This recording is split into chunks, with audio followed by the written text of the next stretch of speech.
Now, I bet you, as a new mum, are taking lots of photos of little Fox these days, maybe posting, I don't know, 1 or 2. 100, yes.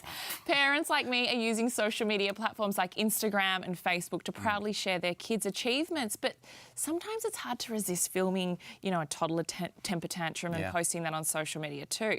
But are we making a mistake? Yeah, you think it's going to be funny, but how will this permanent public record of our children, the good, along with the bad and the ugly, impact their future, and should we be concerned? Well, joining us today to explain is researcher and educator Dr. Joanne Orlando. Nice to have you back, Dr. Jo. Hi. I mean, we love sharing photos of our children proudly of the good times, but what does it mean in this digital era? We need to be a bit wary. Well, just as you were saying, these photos go up on Instagram, Facebook, but yeah, we are enthusiastic sharers of what's happening with our kids.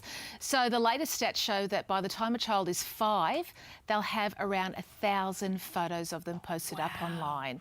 And we don't know where those photos end up or who will eventually see them. So that's a big chunk of their lives that's up there that they can't take back. Right, so I did this recently. I popped up this picture of my beautiful little boy. He'd had a very large poo explosion, which happens every day in our house. Now, this isn't great, is it? Because I not only am sharing this to Instagram, it's now on national television, poor Fox. What does this mean for his future or his 20s, 30s when he's up there in his little onesie with poo on it? That's right, and I can see why you've put it up. You know, you get the support from your friends, your family, everyone else is going through this, and that's really good.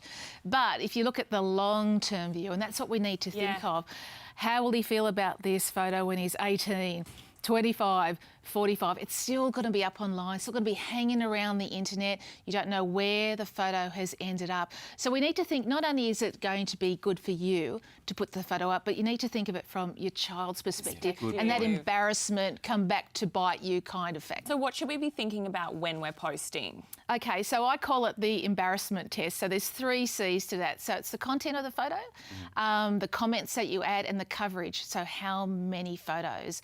And think about it in that long-term view.